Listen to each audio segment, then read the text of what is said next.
Norma kerak hamma narsaga.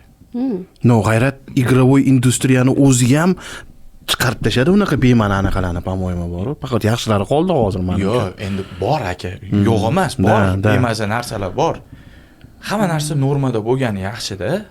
Masalan, juda berilib ham ketmasligi kerak.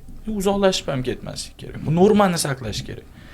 Norma. Kimnidir men bu yo'nalishdan yoki kimnidir o'g'li yoki kimnidir akasi, ukasi mana shu yo'nalishga qiziqib berilib ketgan bo'lsa, bu degani hamma miyasi yo'q, hamma aynib ketadi degani emas-da. Har xil odam bor. Har xil dunyoqarash bor, fikrlashi boshqacha har kimni. Kerak emas unaqa gapirish demoqchiman prosta. Normani bola qanday bilishi mumkin? Ota-onasi kontrol qilsin, qarasin. 5 yoshli bolaga telefon berib qo'yadi. Indamay o'tirsin deb. Nima bu endi?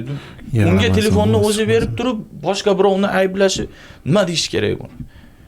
Ya'ni nazorat kerak edi. Конечно, voy yosh bola, u yosh bola tushunmaydi u hayotni hali.